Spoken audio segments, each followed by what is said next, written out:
빛이라는 이재봉 시인의 시입니다.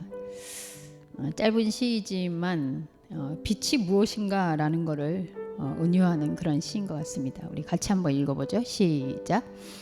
은광의 비늘을 번뜩이며 은사시나무 사이로 몰려다니다 초록바다가 바람에 출렁이자 희끗희끗 속살을 내보이며 골짜기 아래로 헤엄쳐가는 멸치떼.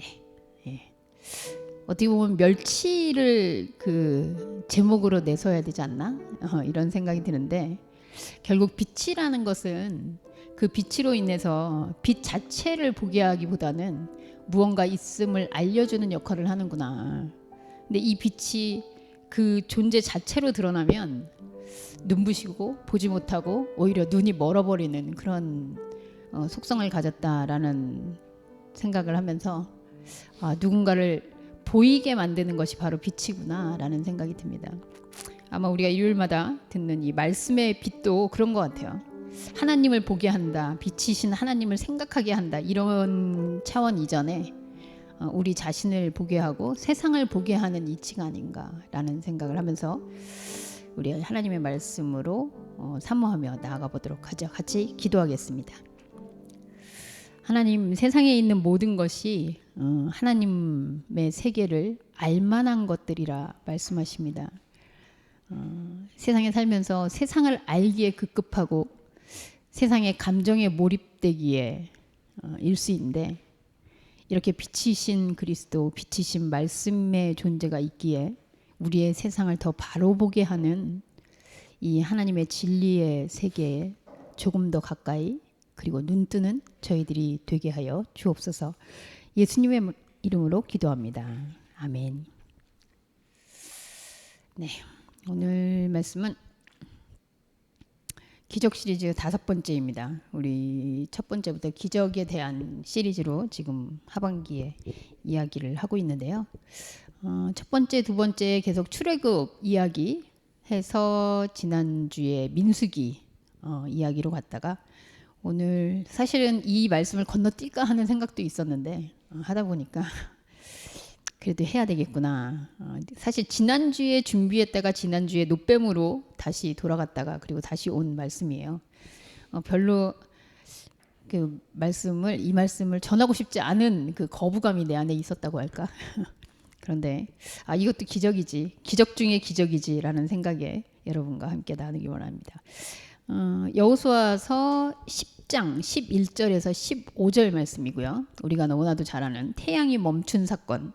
그래서 한때 어떤 그 무슨 말씀을 연구하는 한 파에서는 이거를 증명하기 위해서, 과학적으로 증명하기 위해서 지구의 시간이 뒤로 물러났던 뭐 그런 얘기를 하는 것도 전 들은 적이 있는데, 그게 사실이냐 아니냐를 떠나서 오늘 말씀이 어떤 기적의 말씀을 하고 있는지 한번 살펴보도록 하죠. 11절부터 15절 말씀 제가 읽습니다. 그들이 이스라엘 앞에서 도망하여 베토론의 비탈에서 내려갈 때에 여호와께서 하늘에서 큰 우박덩이를 아세가에 이르기까지 내리심에 그들이 죽었으니 이스라엘 자손이 칼에 죽은 자보다 우박에 죽은 자가 더 많았더라. 여호와께서 아모리 사람을 이스라엘 자손에게 넘겨주시던 날에 여호수아가 여호와께 아뢰어 이스라엘의 목전에서 이르되, 태양아 너는 기브온 위에 머무르라. 달아 너도 아얄론 골짜기에서 그리할지어다 하매, 태양이 머물고 달이 멈추기를 백성이 그 대적에게 원수를 갚기까지 하였느니라. 아살의 책에 태양이 중천에 머물러서 거의 종일토록 속히 내려가지 아니하였다고 기록되지 아니하였느냐. 여호와께서 사람의 목소리를 들으신 이 같은 날은 전에도 없었고 후에도 없었나니 이는 여호와께서 이스라엘을 위하여 싸우셨음이니라. 여호수아가 온 이스라엘과 더불어 길갈 진영으로 돌아왔더라. 아멘. 네, 오늘 기적 시리즈 5번째 시간의 기적 말씀인데요. 제가 오늘 하는 일이 너무 많아가지고 지금 내 설교 원고가 어디로 갔지 싶어요. 인서님, 저 책상 위에 있는 것 같아요.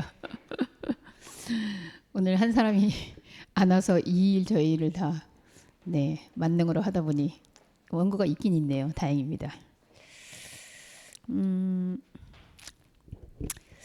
그 신앙생활하면서 아까도 조용히 기도한다라는 가사가 찬양에서 있었는데, 기도한다. 저도 예전에는 내가 어렵고 힘들고 어떤 위기에 닥쳤을 때마다, 지금도 가끔은 이제 습관적으로 나오는 것 같아요. 이럴 때 기도해야 되는데, 혹은 하나님 어떻게 해주시길 바랍니다. 이런 게 이제 습관처럼 튀어나올 때도 있는데, 상상해 보죠, 여러분. 누군가 이제 대학 시험을 봐요. 공부 똑같이 잘합니다. 그런데 한 명은 기독교인이고 한 명은 아니고. 그래서 어머니들이 수능 보는 날 엿 붙여놓고 막 기도하죠. 그러면 기독교인인 자녀를 둔 사람과 기독교인이 아닌 집안에서 서울대 합격을 기원한다고 합시다. 하나님은 누구의 응답을 들어줘야 됩니까? 이 기도하는 사람 들어줘야 됩니까? 하나님이 들어줬다고 칩시다. 그래서 하나님이 너는 기독교인의 자녀니까 해서 붙으면 어쨌든 한 명은 떨어지는 거잖아요. 정원이 있는 일인데. 그런 생각이 드는 거예요. 저는 옛날에도 그랬어요. 우리나라하고 외국하고 축구 경기를 하면 사람들 기독교인들이 막 기도한다는데, 그럼 하나님은 누구 편을 들어야 하는가? 기독교인 편을 들어야 되는가? 그럼 다른 나라에 있는 그 선수 중에 기독교인이 있다면 하나님은 누구 편을 들어야 되는가? 그러니까 우리는 참 하나님을 곤란하게 만들 때가 참 많구나. 내가 원하는, 그리고 우리가 바라는 어떤 것 때문에 하나님을, 내가 사람인데도 이렇게 난처할 것 같은데 하나님은 안 난처하나?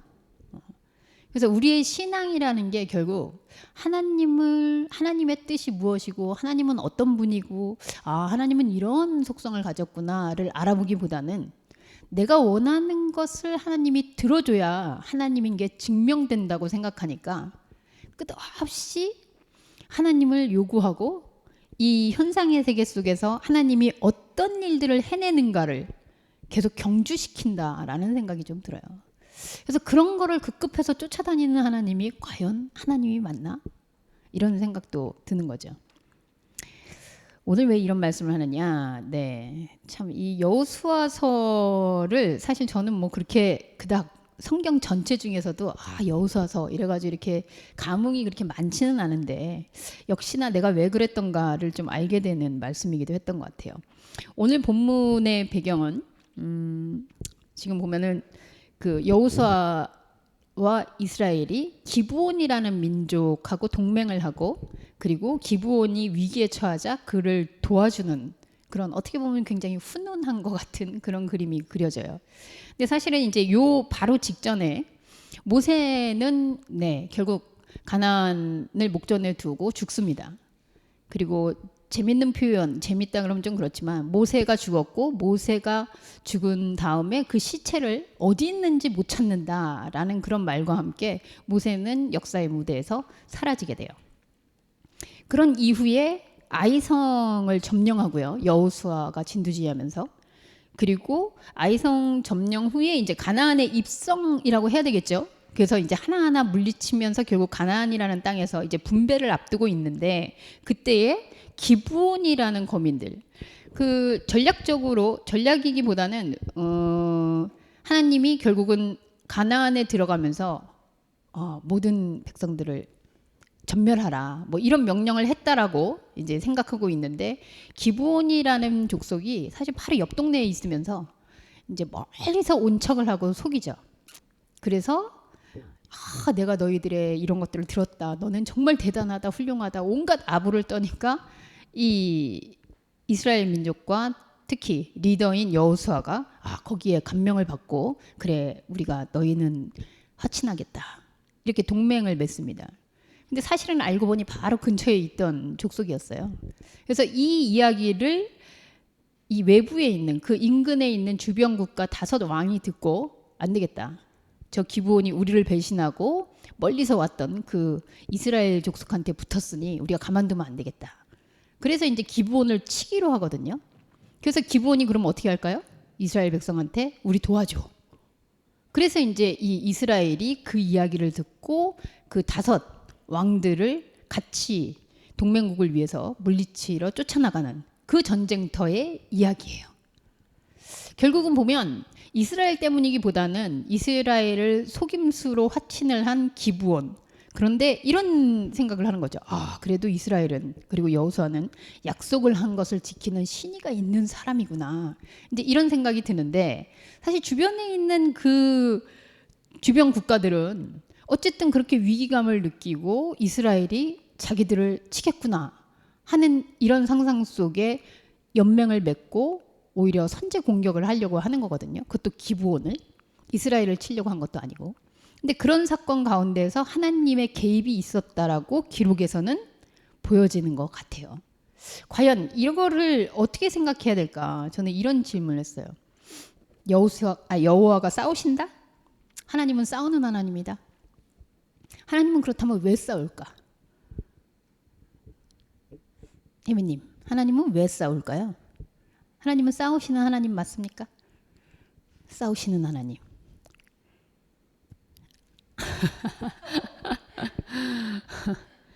그럼 이렇게 물어보죠. 하나님이 싸웠으면 좋겠어요? 혜미는? 하나님이 나만을 위해서? 내가 어려울 때만 싸웠으면 좋겠어요? 왜 말을 못하지? 뭐라고 얘기해? 정답이 없어. 유진님 어떻게 하나님 싸웠으면 좋겠어요? 하나님 안 싸웠으면 좋겠어요? 그럼 하나님이 이렇게 싸움판에 같이 개입하신다. 하나님은 싸우시는 하나님이다. 네, 그렇게 생각되십니까? 아닌 이유는? 그럼 하나님이 안 싸우면 내가 막 어려울 때 나를 대신해서 안 싸우면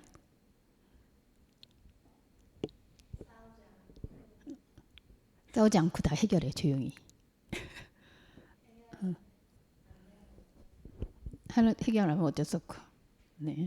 우리 아티교인들은 이미 그런 하나님에 대한 기대감이 별로 없기 때문에 하나님이 싸우든지 안 싸우든지 별로 관심이 없을 것 같긴 해요. 자, 오늘 성경을 통해서도 여호수아서의 전체가 사실은 전쟁사라고 볼 수 있거든요. 네. 그 제가 지지난주인가요? 언제 얘기했던 것 같아요. 모세의 싸움 때 지성이가 저한테 와서 물어보기를 제 친구가 그러는데요. 하나님이 구원한 사람보다 구약 때 죽인 사람이 더 많다고.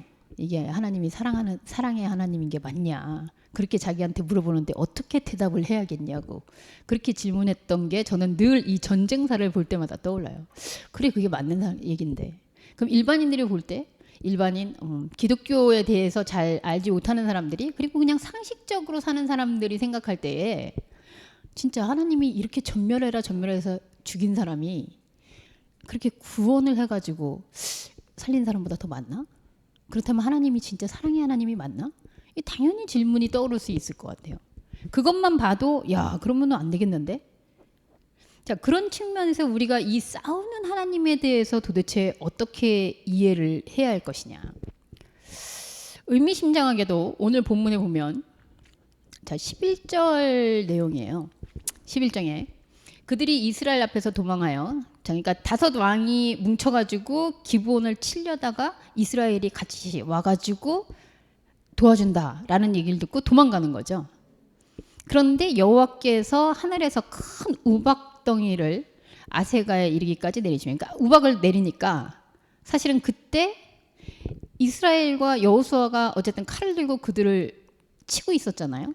근데 칼을 들어서 친 사람보다 우박 맞아 죽은 자가 더 많았다. 자, 이렇게 얘기를 해요. 자, 그렇다면 우리 한번 상상을 해보죠. 칼로 치는 것보다 우박 한번 쫙 내려서 죽은 사람이 더 많았다. 이 얘기를 듣고 우리는 어떻게 이해를 해야 될까요? 영현님. 내가 지금 여기서 이제 딱 뭔가 오늘 더우니까 음료수 한 잔씩 할까? 딱 이러는데 우리 인선이가 네, 그 카페 차를 부른 거예요. 그래서 여기 카페 차 있으니까 나가서 다 드세요. 이렇게 해버리면 이게 뭡니까? 그럼 저는 뭐가 됩니까? 그러니까 완전 차원이 다르잖아요. 나는 음료수 몇 병 넣고 이렇게 하려고 그러는데 와가지고 카페 차 왔으니까 먹고 싶은 대로 가서 먹어. 뭐 비유가 조금 다를 수 있겠습니다만 한마디로 그러면 제가 칼로 싸운 거는 뭐가 되나요? 제가 음료수 몇 잔 돌린 건 어떻게 되나요? 아무 소용이 없잖아요. 그럼 그거는 왜 그렇게 한 걸까요?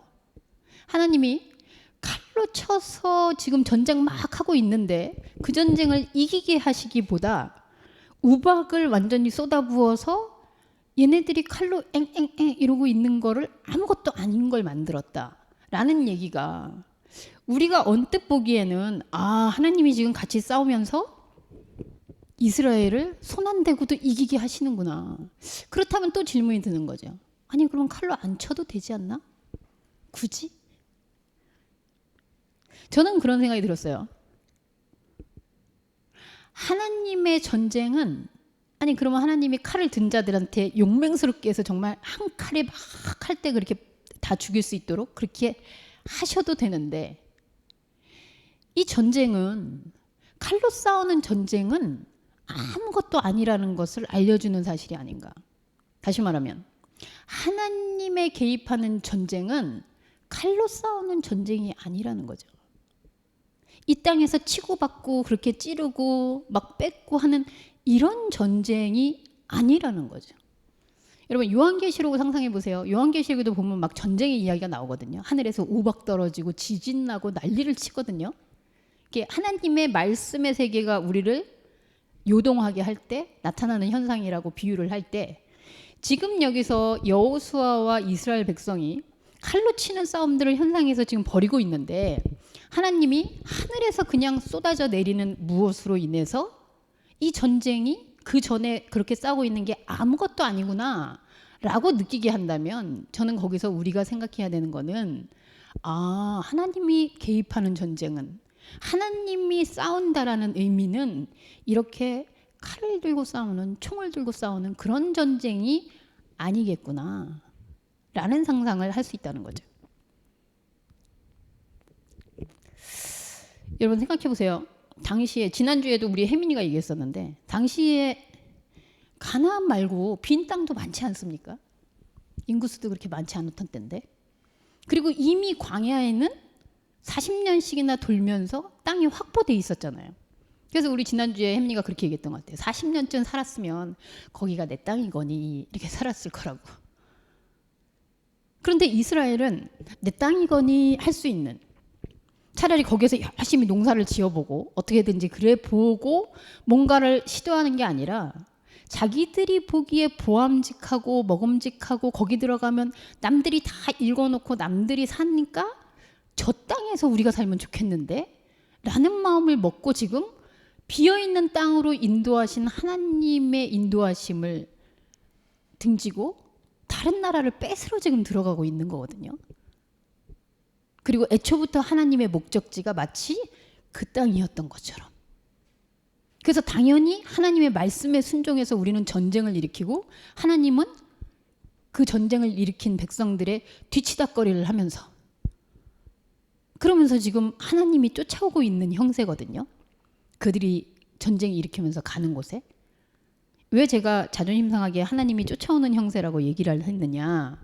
그 다음 절에 보면 그게 명확해져요. 12절에 보시면 여호와께서 아모리 사람을 이스라엘 자손에게 넘겨주시던 날에 그러니까 여호와께서 이미 아모리 사람을 그러니까 그 주변에 있는 사람을 이스라엘에게 넘겨줬다라는 얘기죠.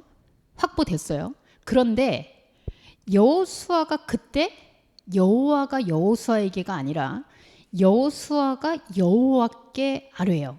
그것도 사람들 많은 데서 이스라엘 백성이 다 보고 있는 데서 뭐라고 하느냐? 목전에서 이르되 같이 한번 읽어보죠. 시작. 태양아 너는 기브온 위에 머무르라. 달아 너도 아얄론 골짜기에서 그리할지어다. 아멘. 태양아 달아 멈춰라.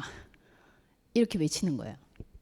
자 여호와께 기도도 아니고 여호와 있는 데서 그거를 그렇게 하라고 명령하고 있고요. 그리고 그 여호와 앞에서 명령하고 있는 여호수아의 이야기를 이스라엘 백성은 듣고 있어요. 근데 태양이 머물고 달이 멈췄어요. 이제 이게 사실은 기적인데, 네, 태양이 멈추고 달이 멈췄다. 그래서 제가 오늘 사실은 태양과 달이 멈춘 기적이라고 쓰지 않고 시간의 기적이라고 썼습니다. 태양과 달은 사실 우리에게 있어서 일상의 생활이에요. 해 뜨는 데부터 해 지는 데까지. 그 일상의 시간, 인간이 살고 있는 이 시간이 멈추라는 거예요. 왜? 좀 전에 제가 우리 인선이한테 물어봤더니 인선이가 나가려 하는 경연대회가 멈췄다고 연기됐다고. 그래서 잘 됐다고, 준비할 시간이 더 많아졌다고. 뭐 비슷한 원리로 지금 기분을 그렇게 와서 자기 동맹국을 치는데 딴 사람들을 지금 더 전쟁을 치고, 아까 하나님이 우박을 쳐서 다 이겼는데도 불구하고 이스라엘과 여호수아에게는 아직 그걸 전멸해 버려야 되고 완전히 짓밟아 버려야 되니까 시간이 좀 더 필요하단 말이죠. 그래서 해와 달아 멈춰라 라고 지금 외치고 있는 거예요. 하나님께서 이미 아모리 사람을 넘겨줬다라고 얘기했는데 여호수아는 왜 해와 달까지 멈춰가면서 전쟁을 계속했어야 되는가? 거기 보면 13절에 그 이유가 나오죠. 그 대적에게 원수를 갚기까지 시간이 멈춰 있었다. 그 원수의 설정은 이스라엘과 여호수아에게 있습니다. 원수가 된 이유는 원래는 사실 주변에 있던 그 5 왕들은 이스라엘이 애굽에서 그냥 와가지고 쳐들어오면서 하나하나 다른 것들을 도장 깨기 하듯이 오면서 위기감을 느끼고 있는 피해자였잖아요. 그런데 자기들이 당할 것 같으니까 지금 우리 중에 기브온이 저기 가서 화친하면서 우리도 위협을 받겠는데, 그런 마음으로 지금 그 기브온을 공격하려고 했거든요. 자, 그런데 논리는 이래요. 기브온하고 사실은 기브온은 사기를 쳤습니다. 그리고 이스라엘하고 친해졌어요. 근데 이스라엘 입장에서는 그 사기를 쳤지만 어쨌든 우리하고 동맹국가가 됐어. 근데 이 동맹국가가 어려움을 당하니 우리는 도와줘야 돼. 자, 그러면 당연히 도와주는 건 도와주는데 이 동맹국가를 위험에 빠뜨리는 상대는 다 적이 되는 거죠. 원수인 거죠. 여러분, 이거 조금 쉽게 이해해 볼까요? 러시아가 우크라이나를 쳤어요. 원래 러시아하고 우크라이나는 같은 나라였잖아요. 그리고 거기에서 우리 마치 이북처럼 우크라이나 사람이 러시아에 살고 러시아에서 우크라이나에 살고 서로 가족들이 살기도 하고 왔다 갔다 하면서 한 나라처럼 지내던 나라였거든요. 그런데 러시아가 우크라이나를 치면서 전 세계가 나뉘었습니다. 우크라이나의 편을 드느냐? 러시아의 편을 드느냐? 그래서 유럽과 미국과 우크라이나의 편을 들면서 러시아에 어떻게 됐죠? 러시아의 원수가 됐어요. 우리나라는요? 러시아의 원수가 됐어요. 그래서 러시아가 지금 북한하고 막 친하고 막 이러고 있잖아요. 아니, 우리가 뭘 했어요? 우리 가만히 있었잖아요. 여러분 중에 혹시 러시아가 전쟁하고 막 이럴 때 러시아 막 이러면서 러시아를 먼저 공격했어요? 우리 중에 왜 전쟁이 일어나는지 우리는 알지도 못해요. 근데 어쨌든 러시아라는 나라가 우크라이나를 치면서 우리는 그냥 러시아의 적이 됐어요. 주변에 있는. 저는 그런 꼴이라고 생각해요. 그러니까 원수는 사실 애초부터 원수가 정해져 있던 것도 아니고, 애초부터 진짜 이 왕들이 공격을 해서 무슨 일이 일어났던 것도 아니고, 그런데 만에 하나 이스라엘만 그냥 광야에서 살았더라면, 러시아가 그냥 살았더라면, 그냥 아무 일도 없이 그냥 살고 있을 거 아니에요. 그런데 지금 이스라엘이 가나안으로 쳐들어가는 그 과정에서 다른 것들을 계속 멸망시키고 빼앗고 하면서 지금 일어난 사건이거든요. 그러니까 사실은 원수를 갚기까지 태양과 달아 머물러 있어라 라고 하는 얘기가 사실은 이 원수 설정을 누가 했냐는 거죠. 그런데 이스라엘이 하나님을 부르고 있으니 이스라엘의 원수는 하나님의 원수이기도 하다. 그래서 하나님은 이스라엘의 편을 들고 이스라엘이 계속 이기도록 지지해야 한다. 그 말은 혹시나 내가 아트교회 목사고, 그래서 아트교회 목사로서 내가 뭐를 하면 여러분들은 동성말씀교회가 아니라 아트교회 목사를 무조건 지지해야 된다 라는 이론하고 뭐가 다릅니까? 여러분, 우리가 정말 솔직히 하나님이란 어떤 존재인가를 저는 좀 생각해 봤으면 좋겠어요. 정말 나의 필요와 우리의 어떤 의지와 내가 가고자 하는 그 표대를 향해서 하나님은 계속 쫓아오면서 뒤처리를 감당해 주시는 그런 하나님? 왜? 사랑한다며. 사랑하니까. 그렇게 하는 하나님? 여러분 상식적입니까? 하나님을 어떻게 상식으로 따져요? 그럼 하나님은 뭘 상식합니까? 저는 우리가 하나님을 이렇게 안 만들었으면 좋겠다고 생각해요. 말씀으로는 늘 하나님의 능력이 시작됐네 이러면서 시작은 내가 하는 거죠. 내 능력이 시작됐네. 그래서 내 능력을 증명하려고 하나님이 필요한 거죠. 내가 이거를 하는데 하나님은 이렇게 도와줘야 되고, 내가 저거를 하는데 하나님은 위에서 서포트해야 되고, 하나님은 계속 우리를 내가 일으키는 일마다 처리반으로 다니면서 그거를 해결하는 해결사이시고, 정말 여러분은 하나님을 그렇게 하기를 바라십니까? 안타깝게도 저는 우리의 기독교가 하나님을 그렇게 하기를 원하는 하나님이, 하나 희망적인 것은 갑자기 이 시대의 기독교인이 변질되거나 아니면 타락해서 그렇게 원하는 게 아니고, 여호수아 시대에서도 모세 때에도 그 이전에도 인간의 마음은 하나님, 그런 하나님을 원하고 있었다는 거예요. 우리부터 혹은 우리만 그러는 게 아니라. 조금 절망적인 것 같긴 한데요. 이 태양이 머물고, 그렇다면 달이 머물고, 시간을 멈춰가면서 현상의 내 원수를 내가 다 처리하겠다. 그래서 결국은 이스라엘의 의지대로, 여호수아의 의지대로 그 일이 일어납니다. 근데 조금 애매한 말이 나오는 건요, 그 뒤에 13절에 보면 태양이 머물고 달이 멈추기를 백성이 그 대적에게 원수 같기까지 했다라고 나오는데 사족이 하나 붙어 있어요. 야살의 책에 태양이 중천에 머물러서 거의 종일토록 속히 내려가지 아니하였다고 기록되지 아니하였느냐. 이 말이 뭔지 저는 좀 헷갈렸어요. 근데 어쨌든 야살의 책을 찾아보니까, 야살의 책 여러분들 시편 읽다 보면 야살의 책에서 뭐 인용 뭐 이런 식으로 나오거든요. 그리고 역사적으로도 야살의 책을 찾아보면 이제 뭐 다윗, 솔로몬 그 인물들도 인물의 위대함 혹은 의로운 사람들 뭐 이런 이야기들이 쫙 적혀 있는 책이래요. 한 가지는 이때 모세오경이 이 여호수아서가 쓰여지는 이 당시에도 이미 야살의 책이 있었기 때문에 쓴 거라면, 지금 태양아 멈추어라 그리고 달아 멈춰라 했던 게 이미 이스라엘 외에도 다른 백성들도, 다른 민족들도 이런 경험이 있었다는 건가? 이미 쓰였다는 건가? 뭐 이렇게 생각도 되고요. 아니면 이 성경이라는 게 쭉 구전되다가 나중에 쓰여졌으니 이 기록자가 갑자기 문득 생각이 나가지고, 야, 이거 이렇게 태양이 멈췄었던 거 기록이 되지 않았었냐, 뭐 이렇게 쓰던. 근데 중요한 것은 성경에 기록되지 않았느냐가 아니라 인간이 쓴 인간의 기록에, 그것도 인간의 위대한 업적에 기록이 되어 있다는 거예요.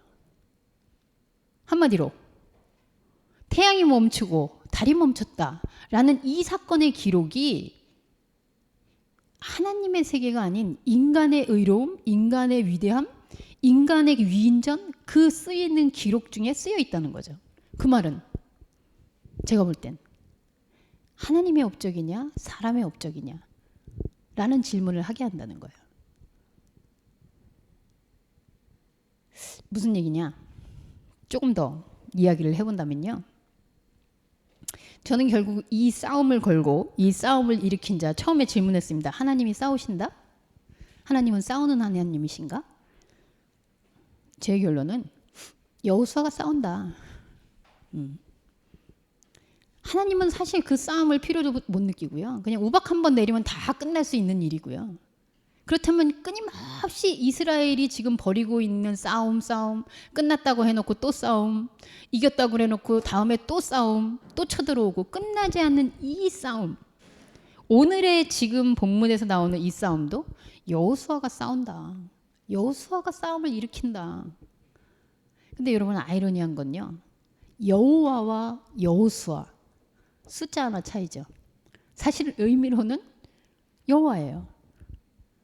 그래서 저는 교묘하게도 이 성경의 기록자가, 우리는 여호수아서를 보면서 가나안을 쳐들어가면서 이렇게 다 무찌르게 해주신 여호와의 이야기라고 기억하고 있는데, 사실은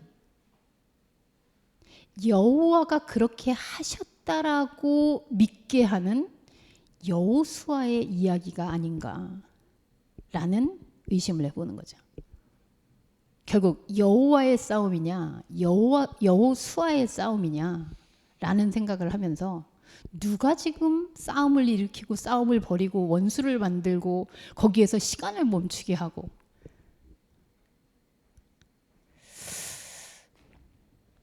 자, 태양과 달이 어쨌든 멈췄다라고 기록은 되어 있습니다. 그러면 우리는 이 태양과 달이 멈춘 사건을 어떻게 이해하느냐? 뭐 예수님의 기적 중에서도 뭐 물 위를 걷기도 하고 막 이러는데, 이 태양과 달이 멈췄다, 원수를 갚는, 그리고 싸움에서 이기는 동안, 이거는 어떻게 해석을 해야 될 것인가? 하나님이 태양과 달을 멈추게 하셨다면, 아니면 태양과 달이 멈췄다라고 생각하게 된다면, 이거는 도대체 어떻게 우리는 이해해야 될 것인가? 그래서 지금 과학자 중에, 기독교인인데 과학자 중에서는 이 날짜를 세 보느냐고 지금 막 실험을 하잖아요. 과연 우리는 그렇게 해서 하나님이 정말 그렇게 하셨다라고 생각해야 되는가? 그런데 생각해서 고민할 이유는 없는 건요, 14절에 이렇게 해놨어요. 성경 기자가, 여호와께서 사람의 목소리를 들으신 날은 전에도 없었고 후에도 없었나니 이는 여호와께서 이스라엘을 위해서 싸우셨다라고 했을 때, 한마디로 이렇게 태양이 멈추는 날은 이전에도 없었고 후에도 없을 것이다. 그래서 여러분들이 혹시나 태양아 멈춰라 해도 안 멈출 거라는 거예요. 근데 여러분, 이 말도 어폐가 있는 게, 히스기야서에 가면 히스기야 때에 태양이 멈추는 사건이 나옵니다. 그럼 이 말은 틀린 말이 되는 거죠. 그리고 한 가지 더, 성경 말씀에 보면 히브리서에 가면 그리스도는 어제나 오늘이나 이전에도 이후에도 동일하신 하나님이시다, 동일하신 분이다, 이렇게 얘기하거든요. 근데 거기다 가로 열고 썼어야 되죠. 아니, 딱 하루 빼놓고. 왜냐면 인간의 말을 이때 듣고 태양을 물린 적이 있었잖아요. 근데 이전에도 없었고 후로도 없을 거라고 했는데 이날은 안 그랬다면, 분명히 그거를 아는 성경 기자는 가로 열고 그날 빼고 이렇게 썼어야지 맞는 게 아닌가? 제가 지금 따지고자 하는 얘기는 이렇게 안 맞는다라는 얘기를 하는 게 아니라, 과연 이렇게 기록되어 있는 것들을 우리는 어떻게 이해해야 될 것이냐? 하나님은 싸우는 하나님이냐? 하나님은 뒤처리반 하나님이냐? 그리고 하나님은 이렇게 태양을 머물게 하면서까지 이런 자연과학을 다, 자연의 이치를 거스르면서까지 이스라엘이 이기도록 하는 분이냐? 그렇다면 아예 전쟁이 안 일어나고서 그냥 해결될 수 있는 방법은 없나? 사랑의 하나님이신데.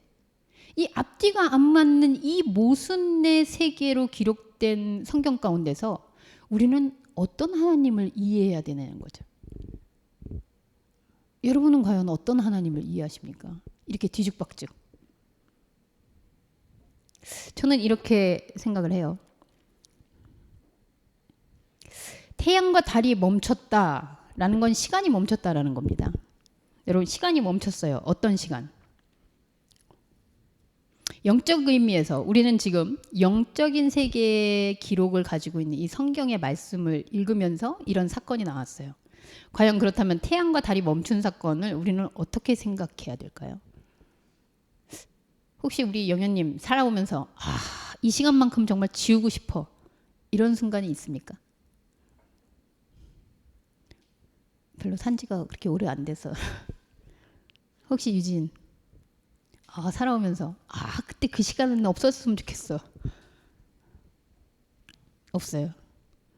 저도 과거에는 좀 많았던 것 같아요. 뭐 하면 그때 그 말 하지 말걸, 그거 없었으면 좋겠다, 막 이런 생각도 하고 그랬던 것 같아요. 근데 그런다고 뭐 없어지는 것도 아니고 결국은 내 마음에서 극복해냈던 것 같아요. 자, 태양과 달이 멈췄다, 이 현상의 시간이 멈췄다라는 거거든요. 저는 이 말씀을 봤을 때 하나님의 맥락을 가만히 보면, 여호와는 이스라엘이 원수라고 생각하는 사람들을 이미 그 손에 넘겨줬다. 그들에게 넘겨줬다라는 얘기는 사실 그들에게 내가 이스라엘을 위해서 얘네들 다 잡아먹어 하고 줬다라는 얘기가 아닌, 그거는 이스라엘에게 달린 문제지 하나님이 걔네들을 주고 안 주고 치고 죽이고 싸움하고 하나님의 상대로 무언가를 할 존재가 아니라고 이해하는 거예요. 그냥 현상의 문제에 있어서 아무리 싸움하고 싸우냐 안 싸우냐는 이스라엘의 문제지, 이스라엘의 현상의 문제지, 하나님과 이스라엘의 영적 관계에 있어서는 전혀 상관이 없다는 거죠. 오늘도 하나님은 아마 내가 하나님 제가 오늘 무엇을 먹을까요? 말까요? 어딜 갈까요? 말까요? 그럼 하나님은 그건 그냥 너한테 넘겼어. 그 시간은 그냥 너의 시간이야. 이렇게 넘기실 거예요. 그러나 나의 존재로 나의 영적인 자아와의 하나님과의 연결은 하나님에게 있어서도 중요한 시간이겠죠.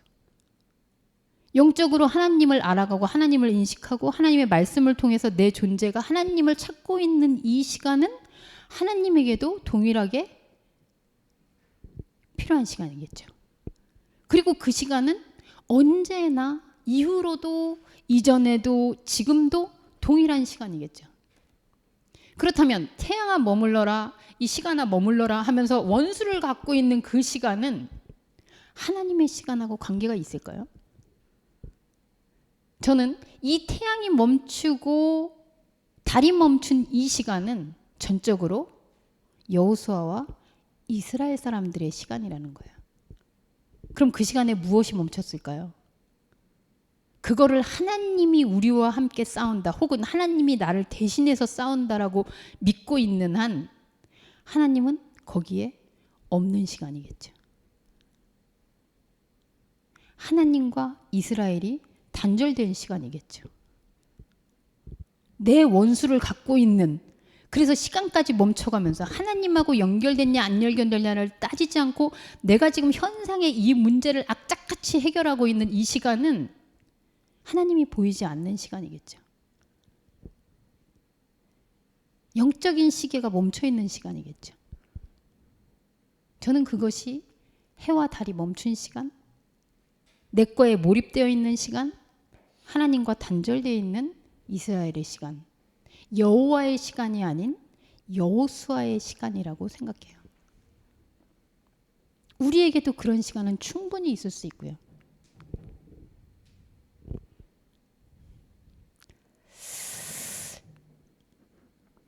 그래서 전에도 없고 후에도 없었나니. 그럼 사람의 목소리를 듣다, 여러분 이거 말이 안 되죠. 모세하고 대화하셨잖아요. 근데 여호수아 얘기만 들었을까요? 그래서 여러분들이 여호수아서를 이해하면서, 제가 여호수아서를 이해하면서 여호수아가 내가 여호와와 지금 함께 하고 있구나 라고 착각하고 있는 그 모습, 여호와가 아닌 인간의 시간 속에 여호와를 내려앉히는 그 인간의 모습을 기록하고 있는 게 모세의 모습에 이어서 여호수아서에 기록되어 있구나. 아이러니하게도요, 모세한테 맨날 반기 들면서 왜 우리 먹을 거 제대로 안 줘, 왜 우리한테 물 안 나와, 이렇게 원망을 하던 백성들이 여호수아서에서는 원망을 한 번도 안 해요. 왜? 전쟁하느냐고 바빠서. 모세가 전쟁 안 하고 가만히 광야에 있을 때마다 불평했던 이 이스라엘 백성들이 막 전쟁을 몰아내고, 아니 이스라엘 사람은 하나도 안 죽었겠어요? 가서 자기 자식이 나가서 싸우다가 죽고 이랬는데도 불평을 하나도 안 해요. 왜? 우리는 지금 가나안을 들어가고 있으니까. 우리는 지금 곧 잘 살게 될 거니까. 우리는 지금 이 고난만 지나면 잘 먹고 잘 사니까. 그래서 불평이 없어요. 여러분, 이게 이스라엘의 모습만 그럴까요? 저는 오늘날 하나님이라는 존재를 믿음이라는 이름으로 가지고 있는, 특히 기독교인들에게 이런 모습이 과연 여호수아만 있었던 모습일까? 여호와를 부르고 있지만 사실은 여호수아가 여호와가 돼버린 이 시간을 살고 있는 건 아닐까?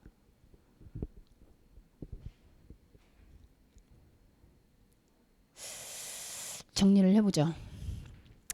이 15절 이후의 본문은 차마 제가 좀 기록하기가 그래서 안 적었는데요. 이런 말씀이 있어요. 이제 그 5 왕들이 다 도망갑니다. 네, 여호수아한테 다 철퇴를 받고 그래서 막 도망가다가 어떤 굴에 다 숨어요. 근데 그걸 보고 어떤 사람이 이릅니다. 걔네들 다 굴에 숨었어. 그랬더니 그 굴을 큰 돌을 갖다가 막아요. 못 도망가게. 그리고 그 왕들을 끄집어내서 다 죽입니다. 그리고 나무에 매달고 저녁까지 나무에 매달린 채로 걸어놔요. 그리고 그들이 죽으니까 그 무덤에다 던져놓고 그 동굴에다 던져놓고 돌을 굴려서 거기를 막아요. 여러분, 성경 기자가 이 우연의 일치라고 하기에는 저만 지금 어떤 사건이 떠오릅니까? 유진님, 이 내용을 보면서 어떤 사건이 떠오르지 않으세요? 나무에 매달아놔요. 그리고 죽었어요. 그래서 동굴에다가 묻어요. 그리고 돌을 굴려서 그 굴을 막아놔요. 저만 어떤 사건을 떠올리나요? 떠오르는 사건이 없습니까? 너무나도 우연의 일치로 예수 그리스도의 십자가의 사건과 오버랩이 되는 걸까요? 저는 이 5 왕이 예수님이다라는 얘기를 하는 게 절대로 아닙니다. 이스라엘이 하고 있는 이 모습, 여호와의 이름으로 여호와와 같은 이름을 가지고 있는 여호수아가 하고 있는 이 행위가 지금 왕들은 두려웠고 왕들은 자기들이 여호수아를 치려고 했던 것도 아니었고 그런데 그들을 나무에 매달아서 죽이고 그들이 죽으니까 갔다가 돌로 막아가지고 굴을 막아놓고 예수 그리스도는 왜 나무에 달렸을까요? 그리고 예수 그리스도가 죽은 다음에 네, 무덤이지만 이 모습과 굉장히 유사하게 굴에 넣어지고 그거를 돌문을 만들어서 굴려서 막아놓고 그걸 지키고 너무나도 유사한 이 사건은 도대체 왜 등장하는 걸까요? 그런데 예수가 죽기 직전에 이런 고백을 했죠. 어찌하여 나를 버리십니까? 그래서 사람들이 놀리잖아요. 어디 엘리 엘리 부르니까 엘리야가 와서 구하나 한번 보자. 예수는 왜 여호와가 하나님이신 그 존재가 나를 버렸을까라고 그 안에서 고백했을까? 저는 그게 희망이라고 생각해요. 아, 이 해가 뜨고 해가 지는, 해 뜨는 데부터 해 지는 데까지 그 현상의 시간 동안에 여호와의 이름으로 예수도 처단당하잖아요. 여호와 아들 사칭죄 해서 그래서 십자가에 달리잖아요. 그리고 결국은 굴에 들어가서 갇히잖아요. 그 사건을 통해서 예수는 현상의 시간 동안에 인간의 시간 동안에 거기에는 하나님이 없구나. 인간의 시간 동안에 붙여지는 현상의 시간 동안에 아무리 여호와의 이름을 갖다 붙여도 그 여호와는 진짜 여호와인가?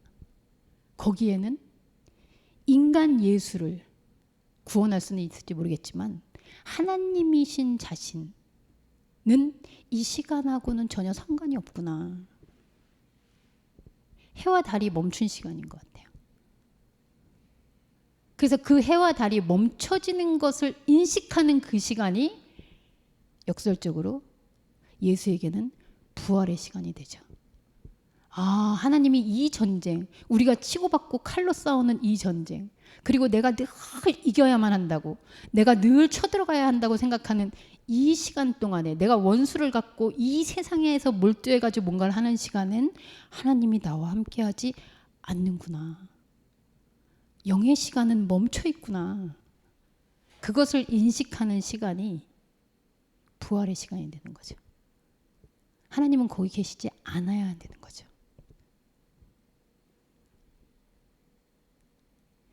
태양이 멈춘들, 달이 멈춘들, 그게 하나님과 내 관계에서 무슨 상관이 있겠어요?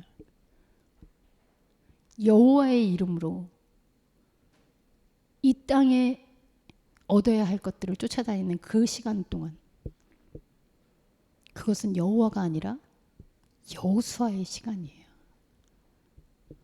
아무리 여호와의 이름으로 싸우고, 아무리 여호와의 이름으로 기적이 일어나고, 여호와의 이름으로 태양이 멈추고 달이 멈춘들, 그것은 여호와 하나님이 우리와 함께하고 있는 시간이 아니라 여호와의 이름을 끌어내려서 내 손에 쥐고 싸우고 있는 여호수아의 시간이라는 거죠.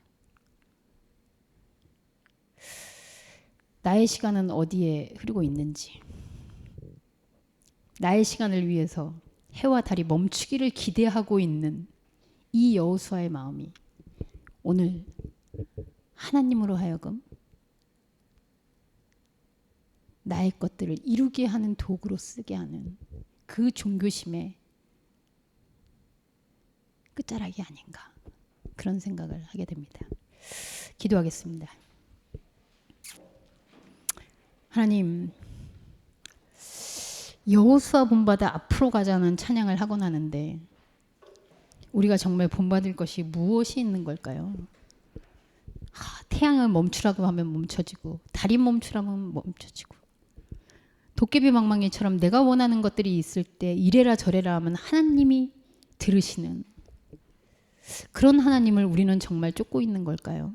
그리고 하나님은 그걸 사랑이라고 저희한테 베풀어 주시는 걸까요? 하나님은 그 시간에 내가 멈춰 있다라는 깨달음을 주십니다. 예수 그리스도가 십자가 위에 달려 아버지 하나님, 여호와의 이름으로 불려지고 있는 그 신은 나를 버릴 수밖에 없구나.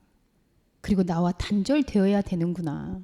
그것을 고백한 것처럼 오늘 시간 속에 살아갈 수밖에 없는 저희의 이 혼과 육신의 세계가 하나님이 그곳에 있지 않음을 고백할 때 부활의 생명, 영원한 생명의 시간으로 들어간다는 이 어렵고도 당연한 사실 앞에서 다시 한번 하나님의 세계를 생각합니다. 우리로 하여금 여호와의 시간인가 여호수아의 시간인가, 그 시간 앞에서 해와 달을 멈추게 하는 것이 아니라 우리가 멈추고 우리가 어느 시간을 살아야 하는지를 생각하는 말씀이 되게 하여 주옵소서. 예수님의 이름으로 기도합니다. 아멘.